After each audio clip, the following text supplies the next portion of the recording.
Satellite images show swarm of Chinese boats in disputed waters.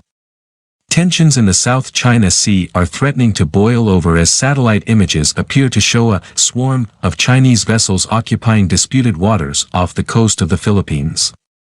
China's controversial land claims in the South China Sea have been extended to an uninhabited stretch of reef that until the 90s was mostly submerged underwater. Known as the Whitsun Reef, the 3.9 square mile island holds a key strategic position in the Union Banks atoll of the Spratly Islands. The reef has been, consequently, hotly contested by China, the Philippines, and Vietnam. Earlier this year, satellite images collected by Maxar Technologies appeared to reveal a swarm of some 200 Chinese vessels in the waters around the disputed islands.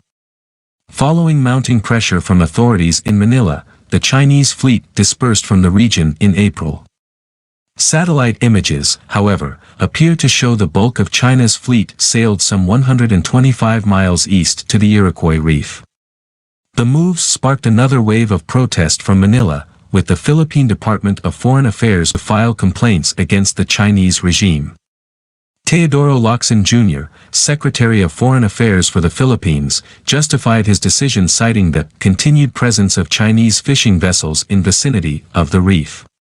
Now, according to the Washington-based Asia Maritime Transparency Initiative, AMTI, many of the ships may be headed back to the Union Banks. The development has sparked concerns China may be ramping up its efforts to claim land in the disputed waters. The Iroquois Reef sits northeast of the Spratly Islands and is believed to be rich in oil and gas.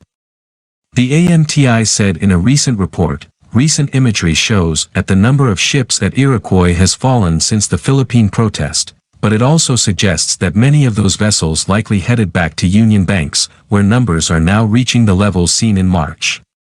This is evidence of the Chinese militia's shell game in the Spratly Islands. When international outcry or patrols by other claimants convince them to leave a disputed feature, they disperse to nearby reefs for a time. But their overall numbers in the Spratlys remain consistent. Officials in Beijing have maintained the vessels are legitimate fishing boats trawling Chinese maritime territory. The Philippines government, however, fears the vessels are operated by the People's Armed Forces Maritime Militia, PFM, which is part of the Chinese Armed Forces.